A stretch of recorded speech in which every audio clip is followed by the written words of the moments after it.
everyone. Welcome to Art School Live. So glad that you're joining us today. You might be wondering why I am here, Carrie Stober, hosting you instead of Eric Rhoads, who is normally here. I am filling in today. We had a last minute change up. So we're doing something interesting today. I am going to be hosting and Eric is going to be the guest, and I'm going to be excited. It's going to be fun. We're going to make this work no matter what happens. So let's bring in our guest. Hey, welcome everybody. Thank you, Carrie, for stepping in at the last minute. I'm always happy to step in. Yeah, well, you're so good at this. I think I could retire and you could just keep running this program for the next 50 years. Maybe let's push that off just a little bit longer. So here's what transpired is we had a guest cancel, and it's Thanksgiving week, and of course, scrambling at the last minute to get a guest is always difficult. And everybody had plans, travel plans, everything else, so it was difficult. So Carrie called me this morning and she said, "What are we going to do?" And I said, "I don't know. What are we going to do?" And she said, "Well, why don't you paint?" So we scrambled and put together a little outfit so I can paint. And I'm going to paint in gouache today. And I've been painting in gouache a lot lately. And I'm going to show you some things that I've done in gouache just so you can get a feel for them. Now, this is a Tuscany scene. This is on brown paper. And I really have found that I like brown paper. Scott Christensen told me about brown paper, and it's really a nice effect. It really makes things nice, creates an underpainting for you. So I'll pull up another one here. This is another Tuscan scene. I actually painted this 2 different times with 2 different approaches, 2 different styles. But this is a little town outside of Tuscany. And I love the atmosphere that you've created in that one. Thank you. It's outside of Florence. Here is another one that I did, which was just kind of out in a vineyard somewhere. And let's see here, what else we have. I didn't start doing brown paper until this trip. This is one that is just a house kind of peeking up in the corner, catching some light. I like the shadow, and that little pop of blue atmosphere in the corner is really cool. Yeah, thank you. And then here we have, this is a similar scene to one of the others. It's creating some atmosphere, and there's a hillside.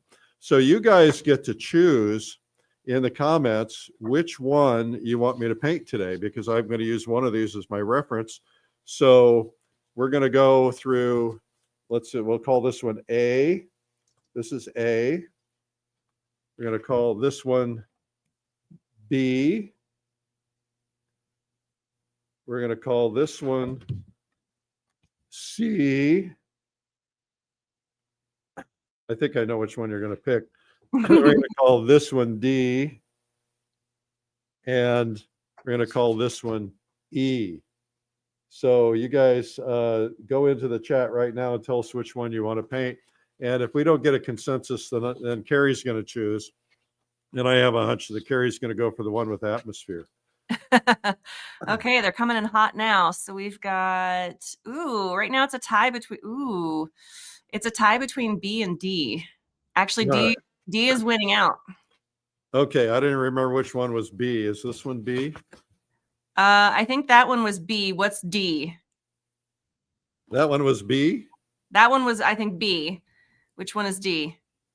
Oh, I don't know. You can't remember now. Well, I guess you're picking. I probably put them in the wrong order. Okay. I don't want to write on them, so we'll try this one more time. We're going to do it. We'll narrow it down between the one with atmosphere, which is this one. So you can say atmosphere. That one I think is D. Okay. And I think there was it this one? This was A? It was the one with the light through the trees. Oh, with the house? Mm-hmm. But I think atmosphere is still winning out. So that very first one you showed is the winner. This is the house? Yep. So let's do the one with atmosphere. That'll be more fun. There'll be more lessons in that. There we go. Sound like a deal? Sounds great. Well, Okay. we're going to let Eric get set up and we'll get this show started. All right. It's Art School Live! with Eric Rhoads.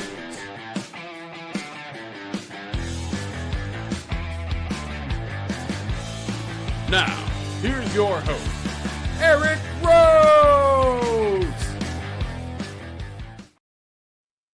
Just kidding, it's Carrie Stober.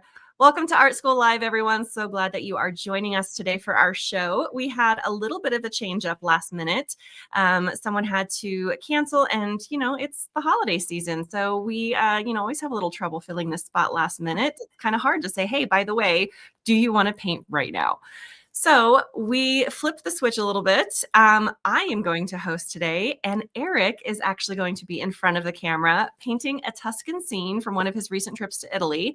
And he's going to be painting in gouache on brown paper.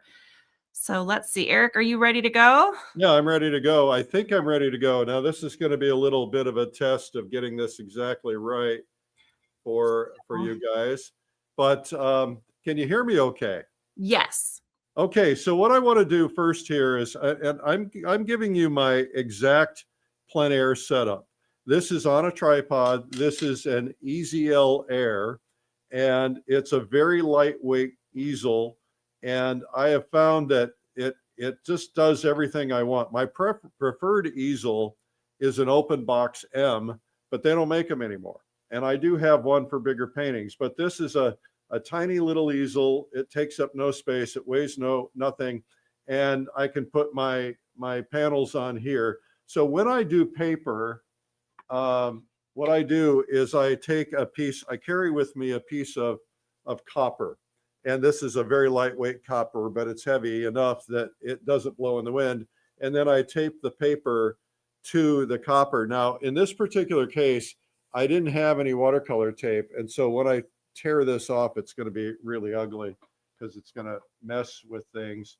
Now, what I also want to show you is that typically for gouache, I don't use a lot of brushes, and I tend to use really cheap brushes.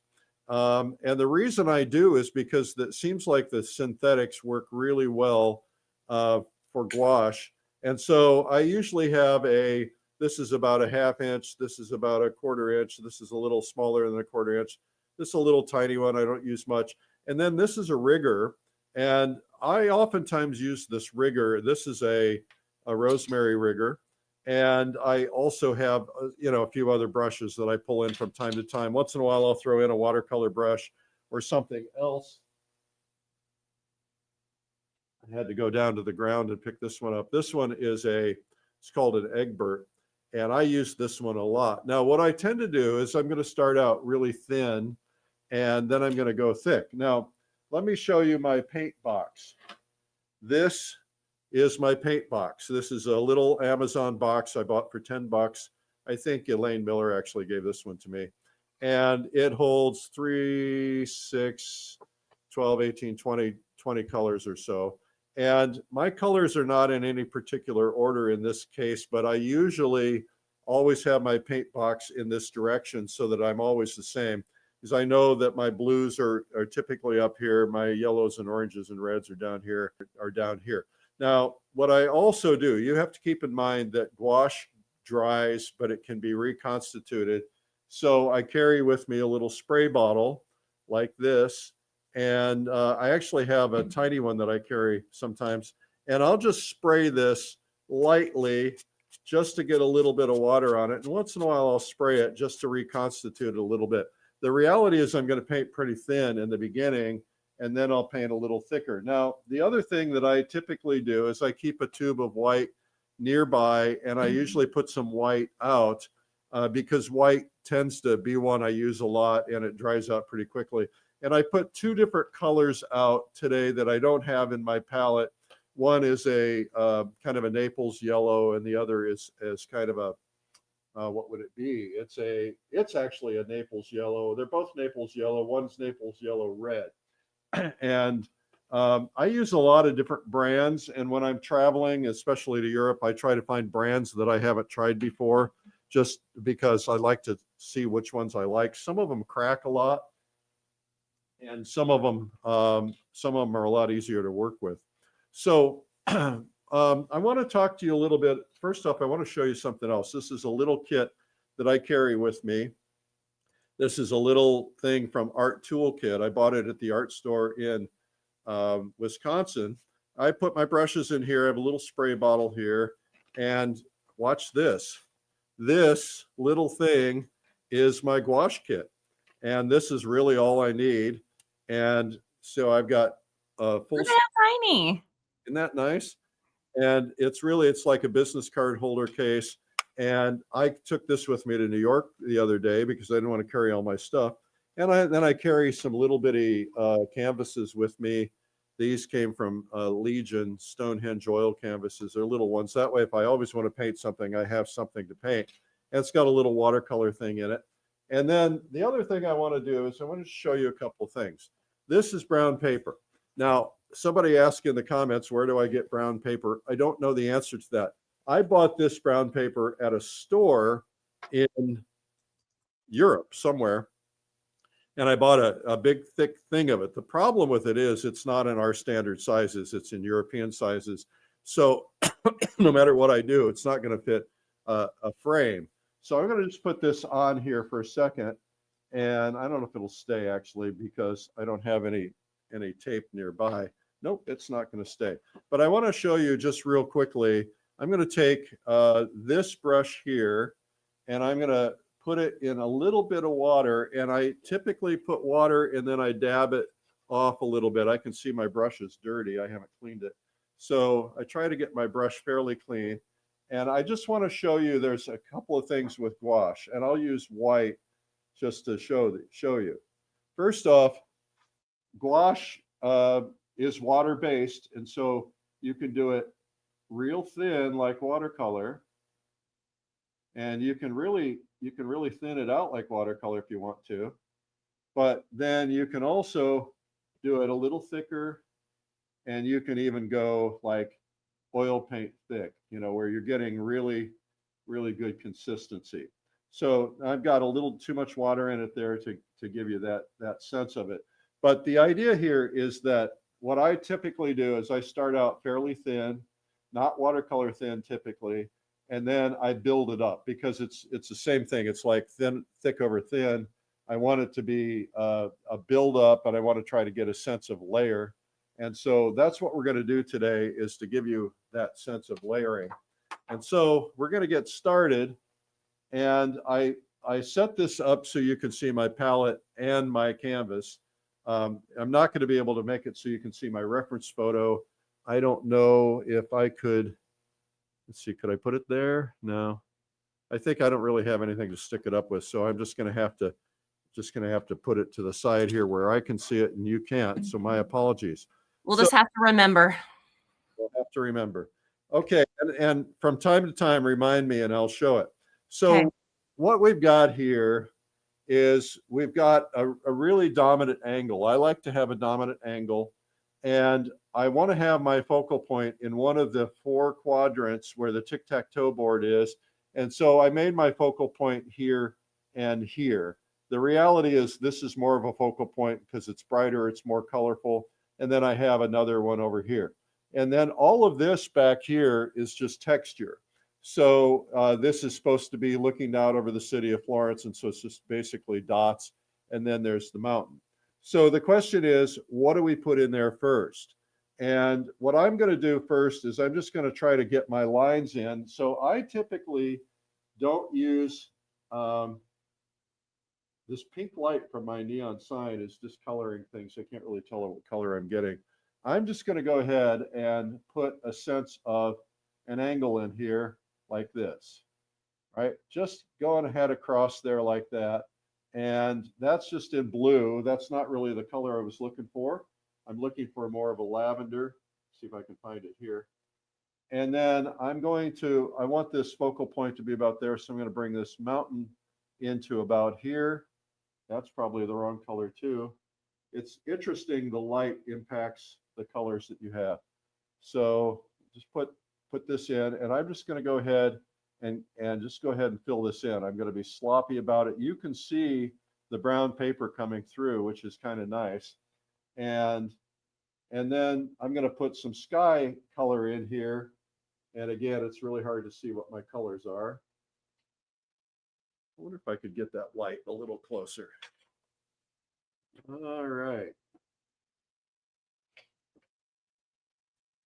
You guys with me? We're with you. You're doing a very good job. You Oh, have it? we just lost Eric. We just lost your camera. All right. See, this is Well, what happens when we're working on the fly. Technical difficulties. While he is trying to get that camera back, I will mention that we do have, for those of you who are new to gouache too, especially, we have gouache boot camp coming up in February. We are going to talk about the essentials and the fundamentals of painting with gouache because it can be a little tricky with those. The values shift when they dry. Sometimes it dries light, sometimes it dries dark. How do you layer it without getting mud? So this is going to be a really good opportunity for all of you guys to really kind of dig into that. We've got a great faculty lineup. So be sure to check that out at gouachebootcamp.com. And Eric is back, so we'll get him back in here. yeah, I think this camera is going to kick off on its own once in a while, so we'll have to remember to just keep pressing it. No, I'm I'm going to worry less about the clouds, and I'm going to go ahead and putting some sky color in here, and just try to get some in there. Now, what I typically do is I want one side of the sky to be lighter because that's where the sun's coming from. So I'm going to take a little bit of this yellow that I had here and add it into my blue and make one side a little bit lighter. And then I'm just going to come down here. We may or may not put clouds in it. We don't necessarily want it to be the same. Again, what I'm trying to do is just get a sense of coverage on here. And then I'm just going to clean my brush out. Now I want to get what I call a foundation color in here. And that foundation color is going to be a green. And so I'm just going in here trying to get a sense of green. And I want to get kind of an inky feel to it. So I'm just kind of, again, see how loose I'm being? I'm not trying to be precious about this. And what's nice about when you get these different shapes of brush strokes is you get a lot of texture in your painting that will show up later. All right. So this is relatively simple painting. And if you guys have any questions, go ahead and drop them in the questions and Carrie will ask them. Okay. Now, if I squint down in that, I say, okay, what do I like about it? What do I not like about it? Well, the one thing is I didn't really cover this blue mark here. So I'm going to go back in here with my color, and I don't want that to be going right down to the corner. So I'm going to just make that go up there like that. And so this dries pretty fast. And so I can go in here and get some really good base coats of some pretty thick paint. Not too thick because you don't want it to crack. And with this paper, Eric, do you find that it buckles at all when you do this first initial watery wash? it does a little bit, yes, but not a lot because I'm not putting a whole ton of color on it. Yeah. So the next thing I'm going to do is just to remind me, I'm going to take a lavender. I think it's a lavender. I can't really tell with this light. Let me just look over here. We're going to get a really unique picture because of that light. It's going to be fun. It's going to be leaning pink, that's for sure. I'm going to take a lavender and I'm going to put it across here to remind myself that I've got this city, the distant city in here. And so I want to kind of put something in here to remind me of that. I'm not worried about my edges right now. I'm worried about just getting the indications in because I can fix that later, especially with gouache. You can do so much with gouache. Now, the next thing I'm going to do is I'm going to try to get the color of this mountain in. And the mountain typically is going to be purple-ish. And so I'm going to take blue and I'm going to take my alizarin crimson if I can find it because the colors are weird. And I'm just making that kind of a bluish purple color. And typically I would probably add a little white into that. I'm not going to do that right now. I'm just going to go ahead and put this in here. And I think I'm going to put in, oh, that's dark. Put in a little sense of something in, that mountain going up a little bit. And as I get lower down, I'm now going to put some white into it, because I want this to have a feel like um, it's receding a little bit. So a little white, a little blue into here. And then just kind of massage this the way I want it until I get it right. And so the top of the mountain is going to be sharper and darker. And then as it gets lower, it's going to get a little foggier down in there. All right. Now, the next thing I want to do is ask myself, do I want to put these clouds in right now? I think I will. I'll just go ahead and I'm going to take a little bit of this blue and some white. And I don't want my white to be pure, because you don't see pure white in nature. And I'm just going to throw in some sense of cloud right in here. And I'm not worrying about the shape of these clouds right now. I'm just trying to kind of get an overview of that could be an iceberg the way it looks right now. I kind of like it though. Yeah. Do you know what size brush you're using? Is that a 1/2 inch? This is it's probably about almost 3/4 of an inch.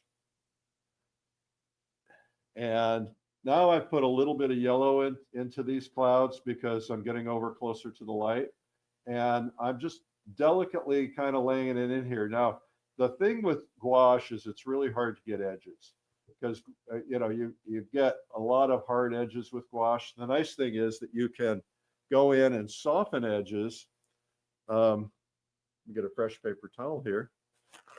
We go in and soften edges, so you can take a soft brush, like a watercolor brush, and you can go in here and you can just go in and just kind of reconstitute that and soften that up, and see how that just gets rid of that edge completely. Yeah. Now it's a nice fluffy cloud. Almost. So I can do that over here. And that's one of the things that you can't do with oil very easily, but you can do it with gouache. Well, and with acrylic gouache too, we had Nigel Sutcliffe on, and he was using acrylic gouache, and that's what he was talking about, is those hard edges are really hard to get rid of if you're painting with acrylic. They really are. All right. So anyway, that's good enough for the cloud right now. We might want to put a little darker spot in the middle of it, just to give it some sense of texture. And you can put some other colors in there, some color from the sky if you want to. It doesn't really matter. Now we have kind of the foundation of the painting. So next, what do we do? Well, I'm gonna the last thing I'm gonna do is put in the details, right? So I had a fence line up here because I was standing along a road. So I'm just going to go ahead and put that in here too. And I'm going to use a different brush in here in a second. This is not the right brush for this, but I can just go in here and fill in this fence line. This was actually a wall, and I suppose I could make that wall look like a wall. But right now, I don't want it to be an exact mimic of this angle, and I don't want it to go all the way down, because I want a primary angle that's really going to dominate this scene, right? So this is the primary angle. I'm going to get some more darks in here, and I'm going to vary it. Again, this is a different brush entirely. So I can go in and create some sense of texture, and that just because of that light underneath it, and this will of course dry lighter, and just get a little texture in here. And Eric again, Susan is asking, so this paper that you got in Europe, is it archival? I have no idea. It's just brown paper. I doubt if it is. It's just brown paper. Scott Christensen uses brown paper. You can buy brown paper in tablets from Casson and others. And and just brown sketch paper is all you really need. You can buy brown paper from the butcher supply if you want to do that. Yeah, somebody was mentioning the rolls that you can get at Lowe's, which I do actually have a roll in my garage, but I feel like it's not quite heavy enough to keep it from buckling. Well, this is pretty thin, but it's not roll paper thin. It's fairly thick. I haven't seen it anywhere in Oh, the we lost States yet. Laura again. I knew I should have reminded you to do that. All right. Well, why don't Camera. you tell everybody about Watercolor Live while I fix this? Sure. So we've got Watercolor Live coming up in January. It's going to be fun. We've got a lot of great artists. Jeffrey Allen, we did a webinar with him last week, which was great. A lot of great artists are going to come talk to you about all the different techniques, the ways that they approach their paintings. I love these events because I love, like Eric is doing today, just seeing how people process their thoughts as they're painting, talking through problem solving and all that kind of stuff. So you're going to get all of that with all of these 20, 25 artists that we've got. We even have Essentials Day to kind of walk through the basics of everything. So it's going to be a lot of fun. Check that out at watercolorlive.com. And we are back with Eric. Okay. All right. Excuse me. So this is not completely dry. I'm just going to go ahead and take a rigger brush or I'll tell you what, just a small brush. And just because I'm going to do it later anyway, I'm just going to go ahead and put some white dots in this atmosphere in the background. And white dots can be varied. They can be, I like to put them just in little clumps. It's like neighborhoods. And I just want to have that sense that there's something up in those hills. I don't want to define it. I don't want to try and make it look like anything in particular. And I'm trying to get this consistency so it's not too watery. And I also sometimes I'm looking for a way I can create a pattern, to kind of lead the eye in a particular place. Now, what I did in the original is I made them lighter as I got towards the horizon because there's some fog in there.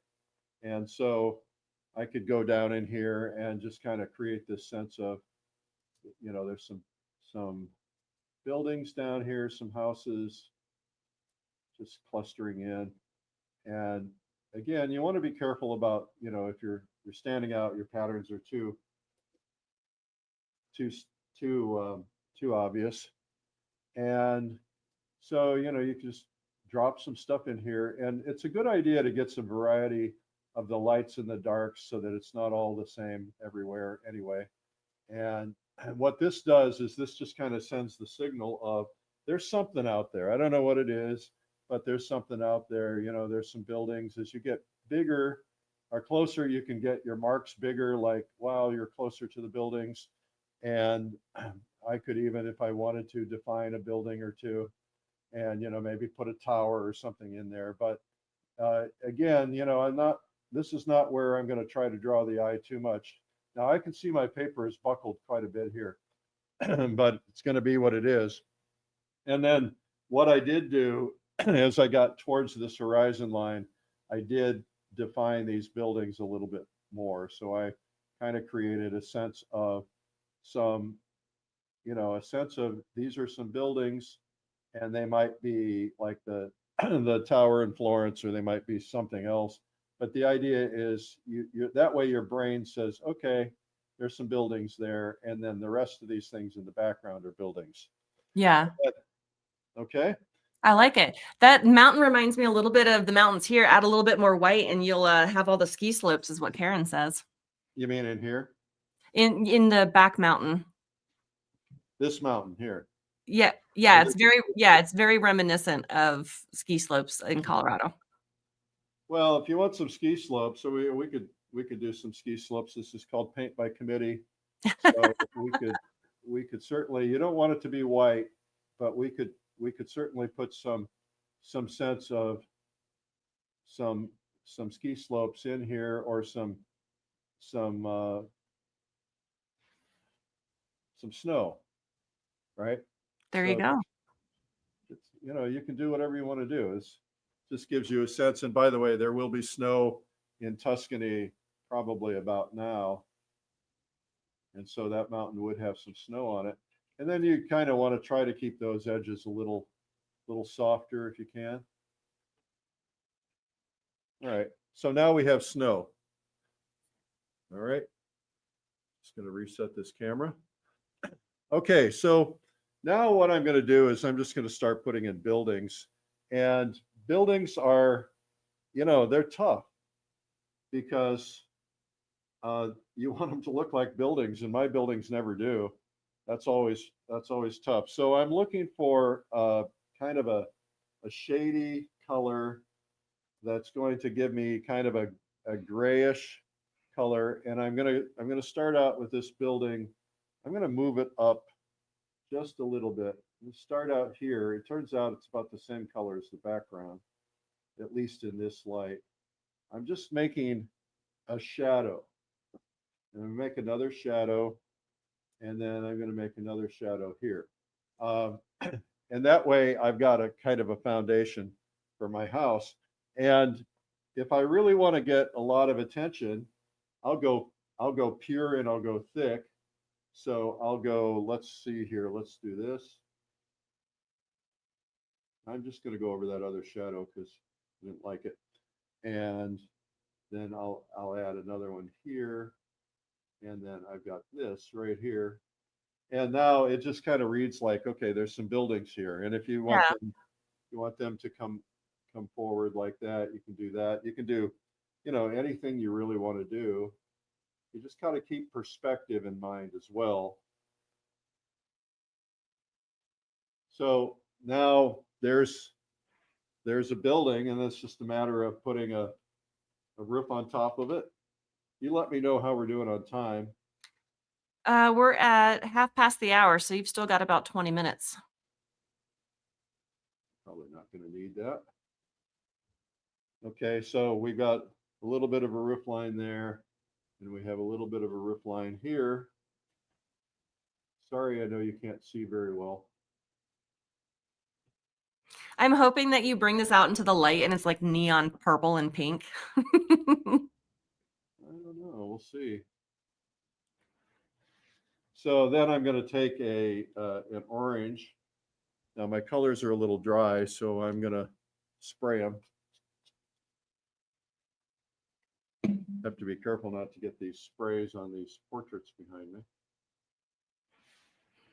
All right, so I'm trying to get a little bit of an orange. My orange is pretty dry. Trying to get, maybe I'll go yellow and red. And now I'm trying to get just a, you know, kind of a prominent orange color here for this roof line. And I can, you know, I can go in and I can fuss with this later. I want it to feel like it's in light. It feels a little dark to me right now. And it also doesn't feel like it fits because the roof is going way beyond where the house is. So we're going to bring it down like that. And just have, no, that reads pretty much like a house. So we could do more with it. Then you know, there's a castle over here. We'll make the castle a little bit different color. We're going to move it. We're going to make it look like this, like that. Eric, they love that they get to see your work in real time. Well, I'm sorry to disappoint. You're doing a great job. I learned a new word when I was hosting, what was her name? Jenny Aitken. She's from the UK. And you said fussing, and it made me think of this. She calls it faffing. Faffing. Yep. Oh, dang it. We lost the camera again. Silly. Yeah. Okay, well, we'll have to work on that. Going to sleep.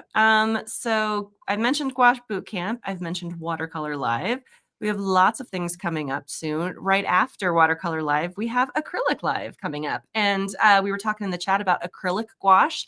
I think we'll have 1 or 2 demos there too of acrylic gouache since it's got similar properties. I had an interesting conversation with, I was telling you about Nigel. I always considered acrylic gouache. And then Nigel was like, no, it's acrylic. And I was going to argue with him because he's the professional. So it just kind of changed my perspective on that a little bit. So I think we'll try to include some of those in Acrylic Live. Okay, we're And we are back. back to Eric. So what you have to be thinking about the whole time is what is going to be your primary focal point. So this could be my primary focal point. It's bright. If I make this castle too bright, it's going to stand out and become a competition for my primary focal point. And that's not necessarily what I want to do, but we'll just see how it ends up drying. So that might be all we need. And I can, you can carve in, right? If you want to put the little turrets in there, you just carve in like that. And of course, windows and all that stuff, you can put that in later. And I'm going to put another building in here just to give it a sense of there's something in here, not exactly sure what. And we'll put a little roof on it. Could be part of the other thing. All right. So again, we're just kind of making it up as we go. Now we're going to put another building down here. This one is going to be, I'm going to make it a little different color down here at the edge of this. That's kind of like where these focal points meet. You've got this line here. Mm-hmm. I want to have something here that's going to stand out and be a little bit different. So I feel like if you changed that mountain in the background reminds me too of like a nocturne with the lights at night. Like you could easily change the foreground on this too and make it a nocturne. That's so cool. Yeah, you certainly could. You can kind of do anything you want to do, which is really fun. Now, if I want my dark to get really good and dark, I'll add some ultramarine to it. Because browns in gouache are not very strong. And let's see here. Not sure what we're going to do with this roof line yet. I'm just going to do that for now. And then I think we're going to go like this. Kind of create a sense of something going on here in a triangular shape. Now this stuff is pretty rough, but it doesn't matter at this stage because you're just trying to get a sense of something in there. I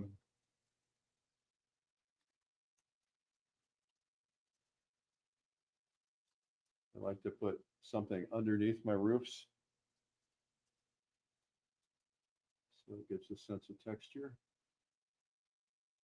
Okay, so again, this is just at this point, it's noodling with just trying to figure things out. Now let's do this big house just for grins. Would you mind showing the reference, popping that up again one more time so we can kind of see where we're at? Okay, yeah, you have a lot more detail in that one. Yeah. So just got to keep going and keep trying to put some detail in. So the next thing will be this house right in the front. And that's just gonna, now I'm painting now. If you can see my brush, I'm painting with pretty thick paint. Yeah. This is very much like I would do with oil. And I'm just kind of coming down here and creating my box. Now my box is going to change because there's going to be shadows in it. And so I can lay those shadows in now, or I can just leave room for them. I'll just leave room for them. I'm going right over that green. If I got it too watery, that green would reconstitute. So right now I am just putting in a sense of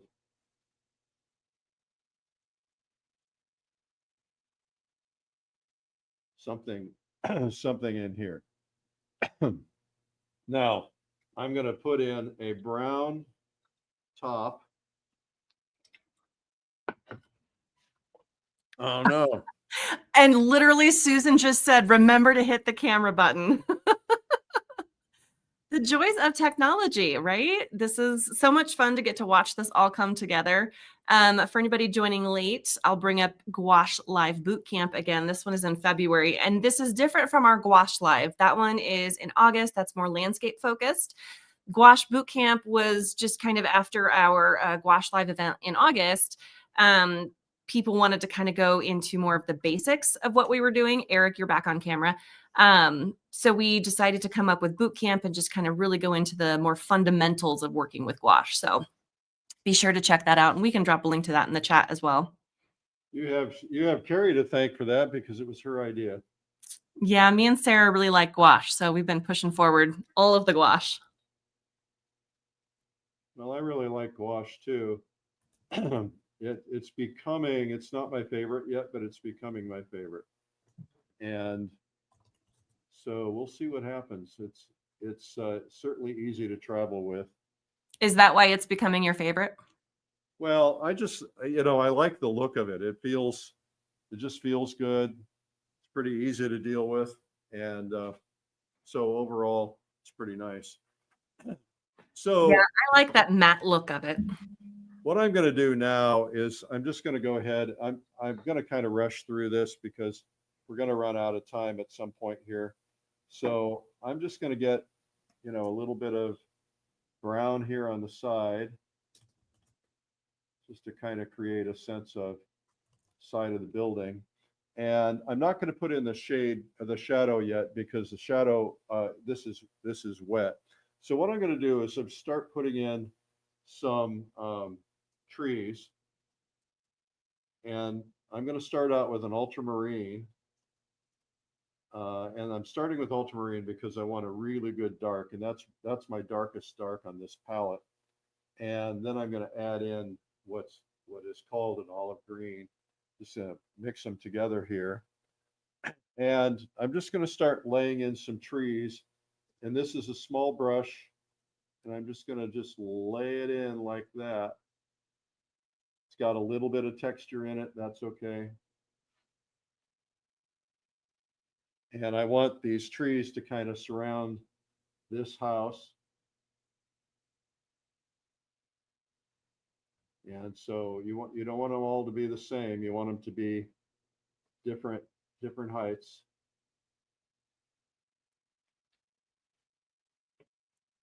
And you can just kind of put them anywhere and everywhere if you want to. And they don't all have to be cypress trees, right? So I can just put something in here that feels like a tree, just something up here that kind of leads the eye down here. But the cypress definitely makes it stand out as Tuscany. Yeah, well, definitely is Tuscany. Don't forget to wake that camera up. Okay. And then I'll just go ahead and lay one in here. Now I want these trees in the front to be a lot bigger, right? Because it's closer. So I can kind of finesse the shape and make it a little bit more of a cypress tree shape. And then I'm going to put a couple over here because these are kind of where I want the eye to look.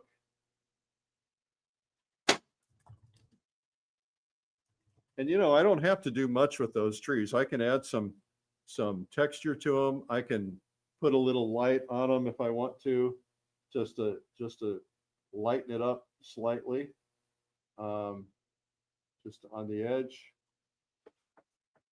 But you don't really need to, because the brain is going to tell you this is a cypress tree.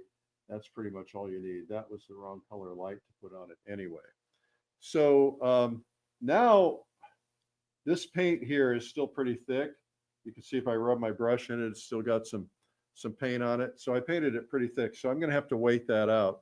So I'm just going to do a couple of other things while I'm working on this. The first thing, just because it'll be fun, is I'm going to use this color called Opera, which is my favorite color. That's a really hot color right now. Everyone is using it.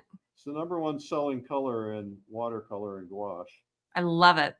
So I'm going to put some flowers here. Just take some Opera and put some flowers here. It even fell asleep after you touched it. What? I said it even fell asleep after you woke it up and touched it. Yeah. Okay. Well, it's just being that kind of cranky thing today. Well, there's a setting that I have wrong, and we'll just have to figure out what that is in the future. For next time, yeah. Yeah, if there is a next time. There better be a next time because everyone is really enjoying this. Okay, well, I'm glad they're enjoying it. Enjoy it while you can, folks. Always got to work with what technology wants to do. Here we go. All right, so We're almost there. We've got 15 minutes left in the whole show. So whenever you want to stop and start chatting, that's up to you.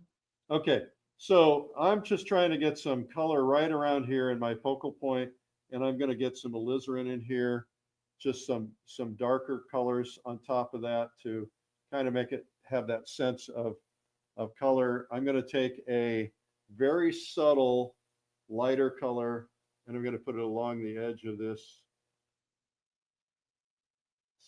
wall, just so that there's a little sense of light hitting it. My subtle color is going pink on me.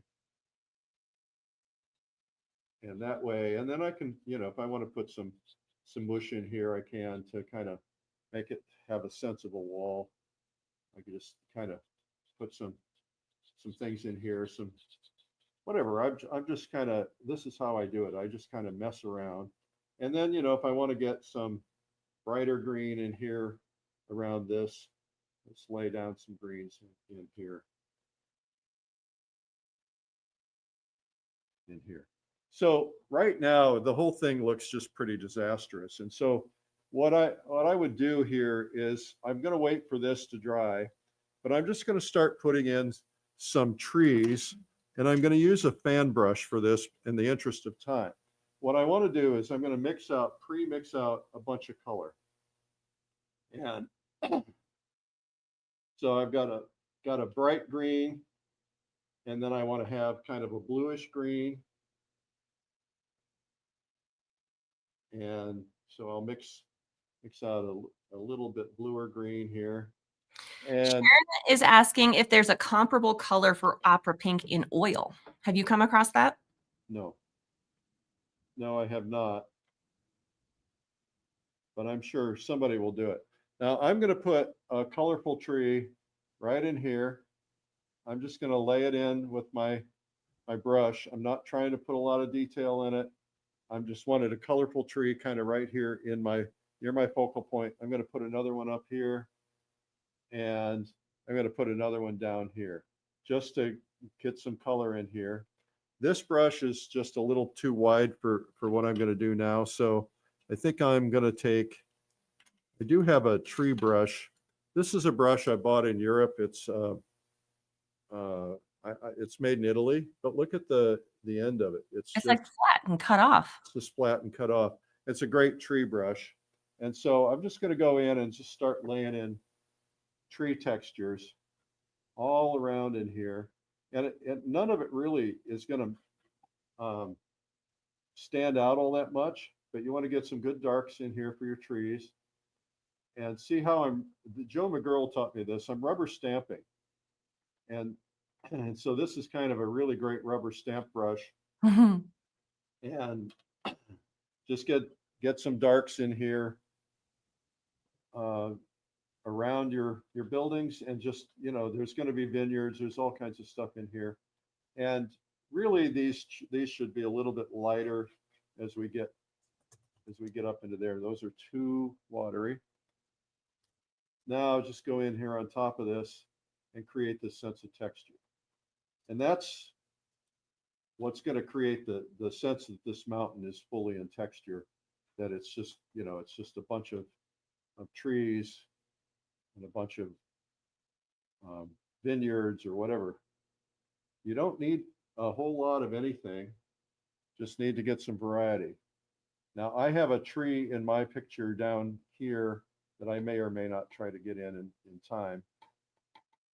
But because we have such limited time, I'm just going to go in here and kind of try to create some sense of maybe a little color right around my focal point. And certainly around this area. It's really two focal points, and there really should never be two. So one is a primary, one is a secondary. So maybe we'll get some color in here. That's a little bit garish for my taste. So add a little red into your greens, and that will help them quite a bit. So the idea here is just start laying stuff in. And, you know, I could spend 20 minutes doing this in front of you, but you get the idea, you get the gist. Yeah. Is you just want to have some variety, and you want some things to kind of come up over your buildings a little bit, so it feels like the texture of the land. And then you can kind of come in here with some road colors and just make it a little bit different here and there. So now what I'm going to try and do is finish this house, and that's a matter of finding a brush that will give me this sense of color. So I want to have a little bit of shadow color. I'm mixing a little yellow into the blue, and I'm just basically going to take this and lay this over. I'm just, for the sake of this demo, I'm not going to try to do a whole lot of depth or detail. And I just want to have that sense of shadow on this house. Put some of the shadow underneath the roof line, and maybe some of the shadow around the windows.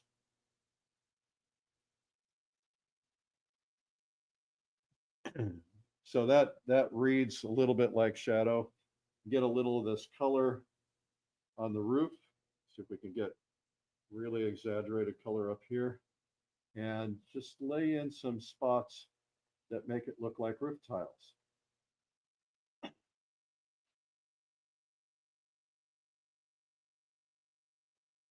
And then you can lay some browns on top of that. And let some of those browns come through. And if you want to get, you know, really nuts, you can go and put a lot of time into it, and probably should.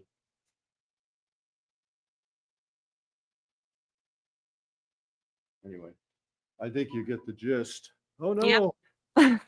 We just lost it again. Well, we'll get one more camera shot, and then we'll just kind of wrap it up. Here we go. We are coming back here soon for Eric's final shot. Everyone has really enjoyed this. There was one comment in here from, I think, Diane, that said it was great to see you living out everything that you believe and teach and everything with all that you do here at Streamline. So I think that's awesome. Oh, that's nice. Thank you. Our camera did not come back, so we might do that. It's here. I'm sorry. There we go. All right, so I'm just putting a little bit of indication in these windows. What's best is if you can, in windows, if you can get some variety, some lighter and some darker, that's always nice. And then, you know, these are really arches in here. We could make those into arches if we wanted to. And then, you know, you can still have windows in the dark areas. And then down here, I have in the original, I have the city of Florence in here. Yeah. Just for grins, because we're going to have fun. We're going to take some white, and we're going to take some, I wipe my brush out in between before I dip into my color so I don't completely pollute it. And we're going to make this into a lake. Nice. Look at that. That looks great. Okay, so now it's a completely different painting, and we can go along the edges here and create some shoreline. And if we wanted to put in a tree here, I would use my rigger, and I go in and get a good dark, and I just go in here and kind of lay in some branches, and then lay in some color on top of it. And I use my rigger in a different way sometimes. I like go in here and use the side of it.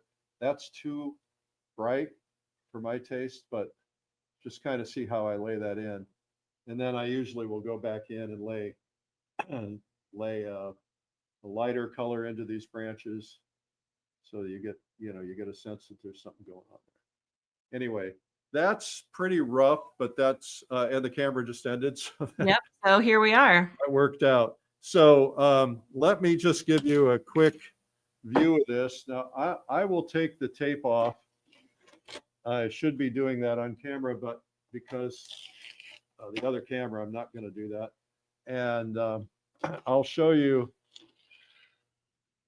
My tape is ripping into the paper, but hang on.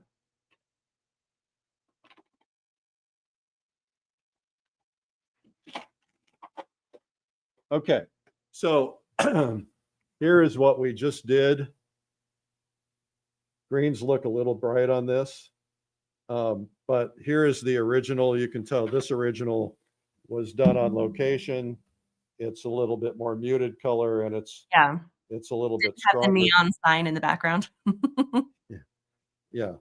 So anyway, that's gives you a feel for what we're going to do today, and I hope this has been helpful.